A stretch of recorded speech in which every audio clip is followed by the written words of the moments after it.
stand, we'll say the Pledge of Allegiance along with the silence, please, for our troops.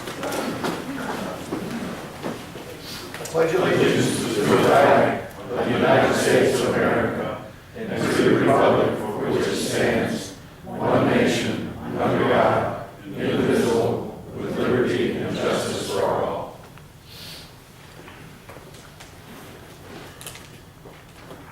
Thank you.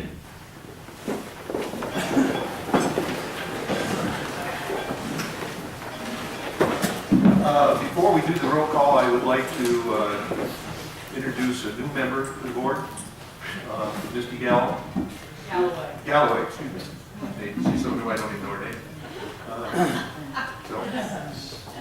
Roll call. Mr. Birdsall. Here. Mr. Cox. Here. Mr. Moore. Here. Ms. Galloway. Here. Mrs. Miller. Here. Mr. Smith. Here. Mrs. Storr. Here. Mr. Chairman, we have 7 board members present, and 4 members of quorum. Thank you. Can I have a motion to approve the minutes for the prior board meeting? Also move. A second. Any discussion? All in favor? Aye. Opposed? Motion carries. President's report. Okay, this is a little lengthy, so. The Food and Beverage Committee continues to meet twice monthly in an effort to improve our food and beverage options. The committee consists of 5 expert members with experience in the various areas of food service. The most recent meeting was spent poring over multiple questions being considered for the upcoming food and beverage survey.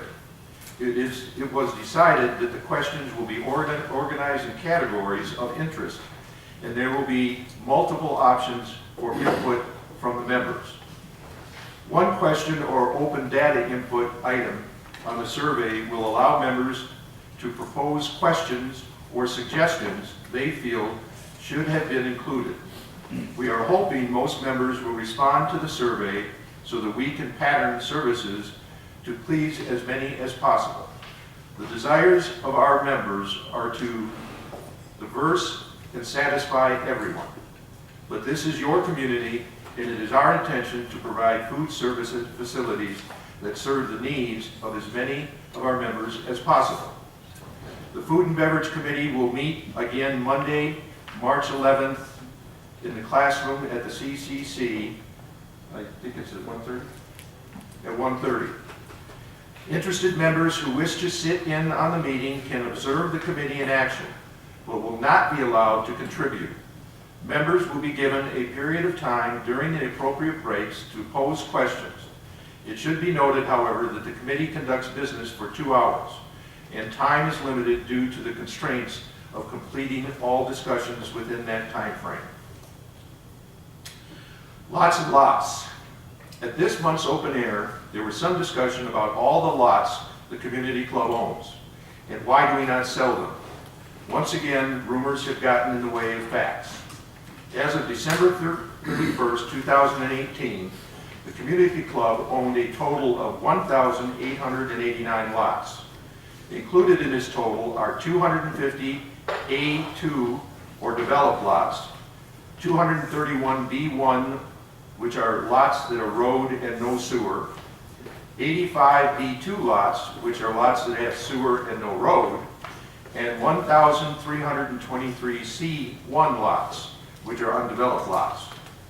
The club will typically only sell these lots if someone wishes to merge the lot with an adjacent lot or build a home on the lot. So the rumor that these lots are not for sale is false. However, it is not our intent to compete with members who are attempting to sell their existing lots by getting into a price war. The majority of lots we own have been turned back to us because dues went unpaid. And just so you know, these are all non-voting lots, as the community club has no votes in any of our elections. Is someone watching out over us? The Fairfield Glade Neighborhood Watch Coalition is a group of community-based citizens working with the Fairfield Glade Police Department in reporting suspicious activity. There are 49 neighborhood watch groups, each with coordinators who assist the group.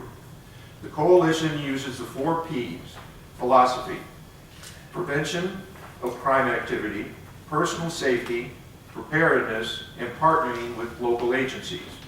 It amounts to neighbors looking out for the welfare of other neighbors and the neighborhood. Their watchword is, if you see something, say something now. For more information, contact Bill Murphy, who is the chair of Neighborhood Watch. His phone number is 616-214-9749, or Sid Reedy, who is the membership chair, and her phone number will be also posted in this report. I would like to take this opportunity to thank the SPC for a great presentation at their town hall meeting on Tuesday. What they presented was very informative and explained much of what they are all about. If you were unable to make their presentation, a link will be on our webpage shortly so you can see what they presented. And we'll hear more about that, I think, a little later. Should not have to be said. In an article in this week's Vista, there were comments that were made at this month's open air about our police department that were totally unfair and quite honestly wrong. An individual at the meeting stated that, to me, EMS response times are more important than the investigation of credit card fraud and other things. The money you spend on the police department could go to lowering our response time. There were other comments made about the value of our police department versus the value of fire protection and ambulance service. We are here today to make it perfectly clear that we support and appreciate the service of all our first responders and would never consider the removal of our police department or question the value to our community. The fact that we have a community that is safe to live in is a result of the wonderful job that our police department does. Our police do much more to make our lives safe and protect our homes. What we see in the weekly Chiefs report is only the tip of the iceberg. These men and women should be praised and thanked for their value to this community and should never be questioned by anyone. To question the value of these dedicated public servants is totally unacceptable. We are fortunate to have these individuals, and we would hope that whenever you have a chance, you reach out to them and express your appreciation for what they do.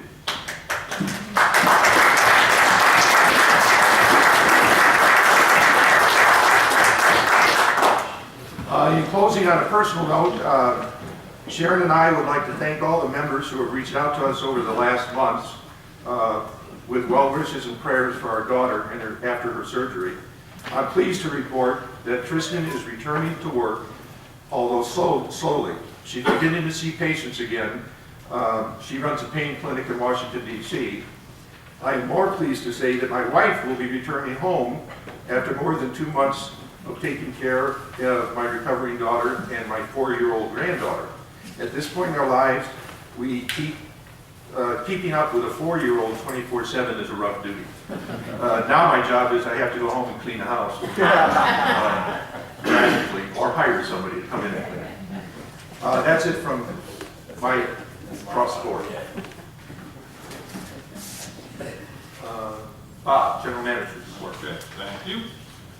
Speaking of the police department, the retaining wall at the back of the building is now being completed. Once we get warmer weather in the springtime, then we'll probably be painting that. The generator for the building is on order, and we've also done some prep work for that to get the lines in place to the building. And then we have started the handicap parking area and using concrete to do that. You can do that in the wintertime, as well as it'll be easier to tie into the ramp coming off of Peabody Road. So that is moving along quite well. Stonehenge Turf Care Center, the building is now under roof. I think we've sent some pictures on that. And they've started on the interiors and the siding.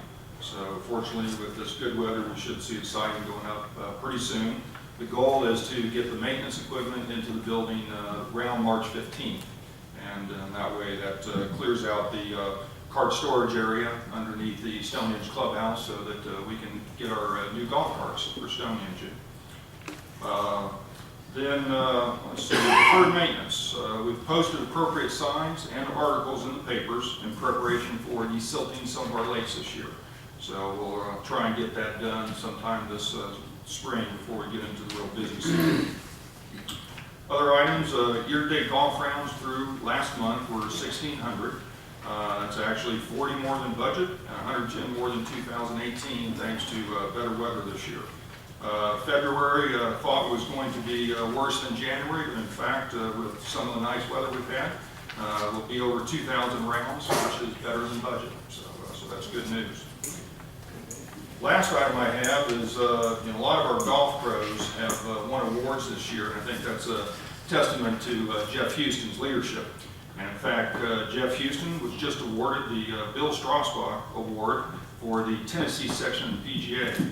That was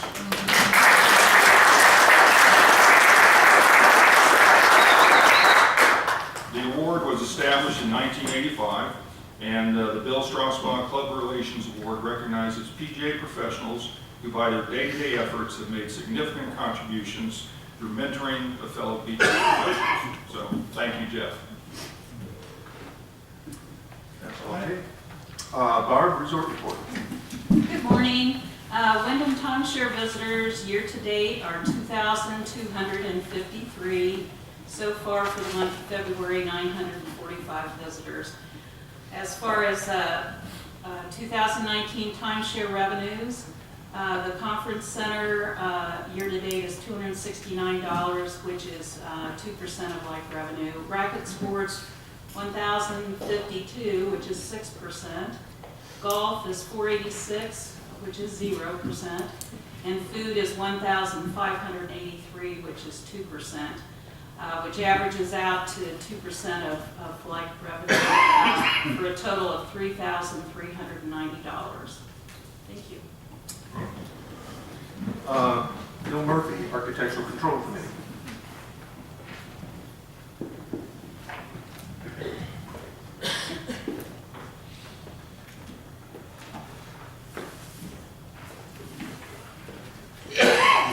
Morning. Morning. The miscellaneous approval changes to existing homes. January of 19 was 51, 18 was 56.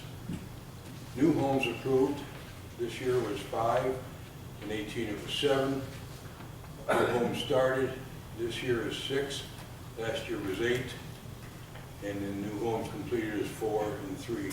And again, the weather has really impacted a lot of that on the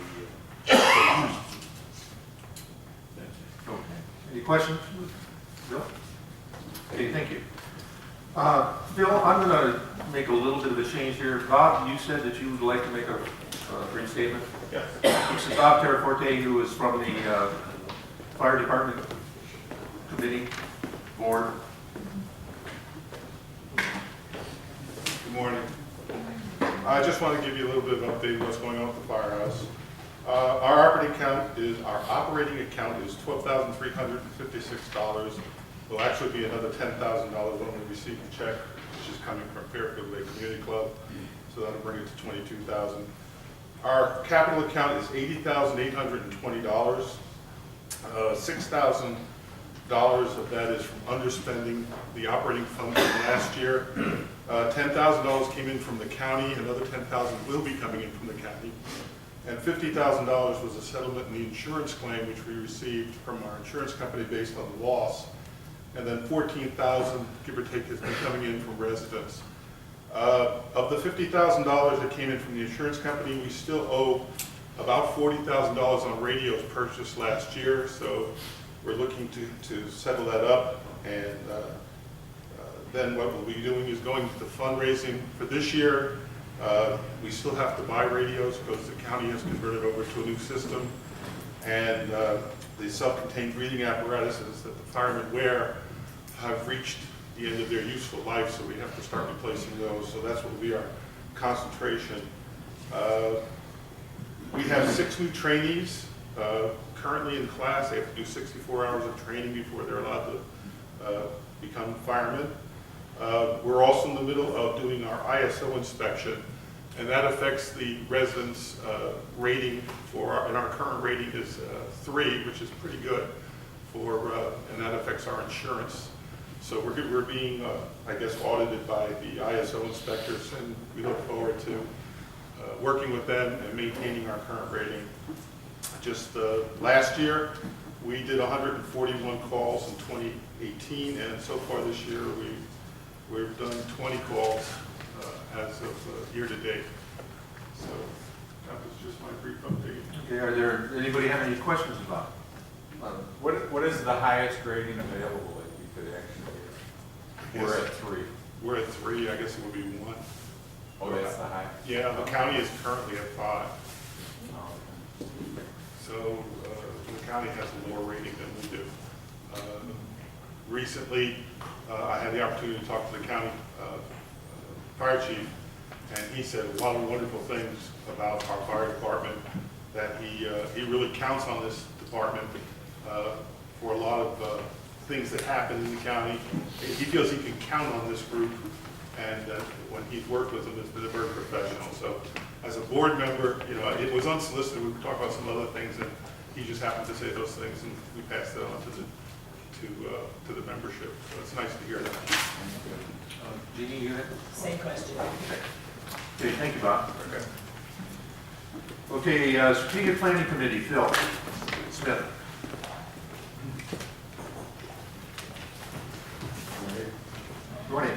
Thank you for the opportunity to be here and to share with you some of the activities of the Strategic Planning Committee that we have planned for this calendar year.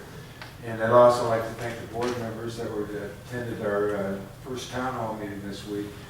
We were very pleased with the outcome. We had about 200 members participate. We had a robust discussion, and I think that it got us off to a good start in our planning process. One of the things that we emphasized in that meeting was that our purpose is to update the 5-year plan this year. And you can see that plan on the website, the current plan, and we will be offering some amendments to that, some changes later in the year. But one of the things that we emphasized was that we are going to adhere to the vision statements and the mission statements that the community club has identified. Namely, that we want to continue to be a growing resort retirement community and one of the best valued master plan communities in the United States, and that we will continuously improve the resort lifestyle experience while fostering and promoting a strong sense of community. That's the goal, that's the override philosophy and principle behind what we will be doing. Now, this year what we're going to do that we have not done in the past is that we are planning 3 town hall meetings. We're doing that as a means of outreach to the community members, allowing them the opportunity to participate in this process and to react to some of the things that we're accomplishing and doing during this period. The first town hall meeting focused in on emerging trends. We wanted to identify, analyze, and do an analysis of those trends, and then determine what impact they will have on the future. The second, and we had that was on the 26th. The second town hall meeting will follow our SWOT analysis that we're going to do in the next period. We will undertake a planning process that we hope to identify the strengths, weaknesses, opportunities, and threats to the community. That town hall meeting is scheduled for May 21st, and then the third and final town hall meeting will be on July 23rd. During that time, we will incorporate the findings from the first 2 town hall meetings into the tentative recommendations that will then be made to the board. So with that, we're very excited about the process. We're excited about the opportunity to be able to serve this community and serve the board. We look forward to working with all of you. Thank you. Thank you. Any questions? Phil? What did you get out of the meeting the other night?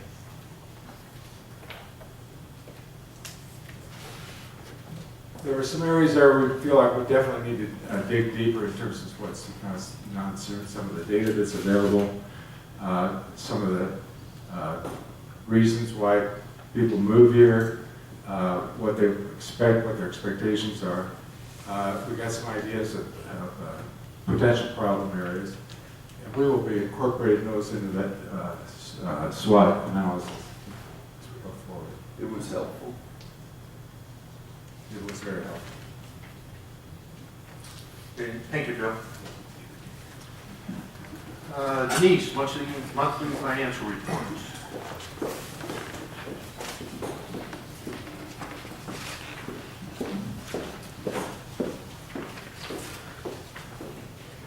Good morning. Okay, well, I think overall January was, we're off to a good start for the year. Sewer cash is at $2 million, and equity is at $12.5 million. And here, okay. Sorry, is that better? POA and amenities is at $4.8 million, and equity is at $34.5 million. Operating activities for sewer is positive $41,000, 10,000 positive to various budget. Excess revenue over expenses is positive $50,000, which is a negative $2,000 variance compared to budget. POA and amenities, the POA and amenities results from operating activities is negative $73,000, which is a positive variance to budget of $37,000 and a positive variance of $99,000 compared to the same period last year. Overall cash flow is $18,000 positive, including that's including capital and income and expenditures and debt service. For amenities, food and beverage subsidy is a negative $74,000. That's a negative variance to budget of $11,000 and a negative variance of $4,000 compared to the same period last year.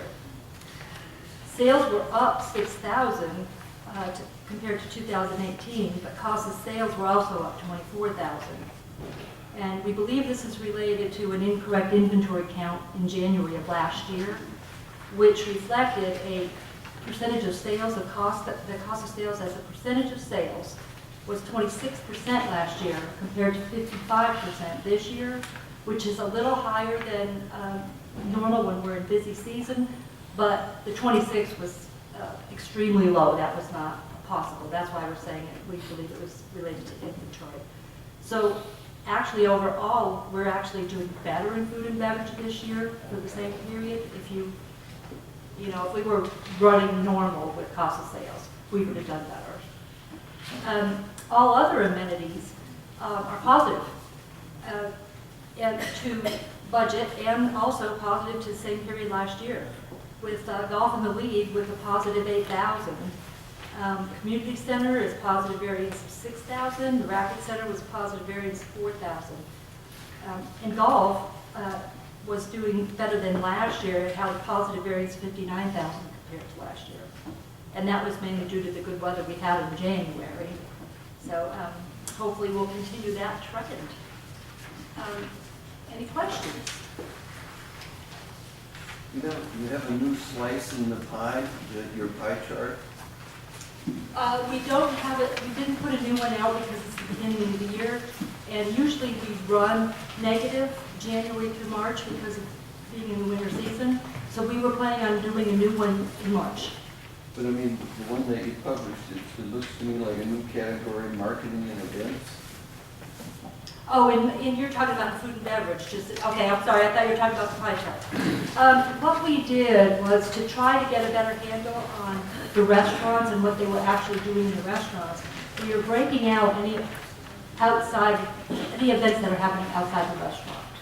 All right, so a special event or banquets, and we've actually created a separate category, which we thought would be better for us to do analysis on, so we can see where the issues are if we do have issues with them. But I have a feeling, though, your question was really related to the line item that says marketing events in the cash flow statement. Yeah. Yeah, that, we just started doing that end of 2018. Marketing events used to be buried in G&A expenses, so we figured it was probably more appropriate to separate that out because we look at that separately. So that's why we added that for this year. We may have even done it as of December 2018 as well. So the purpose is to identify areas where you might be losing money? No, it's more a matter of isolating marketing and events rather than burying it, because it's totally different than general administration. That's finance, IT, HR. Marketing events is totally different, so we wanted to isolate that. So So you could actually see how little we were spending on marketing events. Thank you. Okay, thank you, Denise. Okay.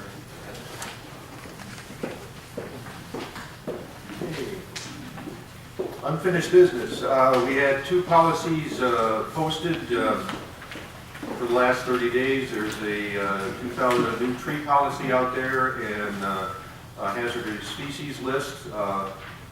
In both cases, there were very few comments from the membership on either one of those. So we will be voting on those today.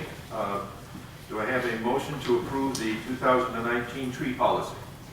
I so move. Do I have a second? I support. Any discussion?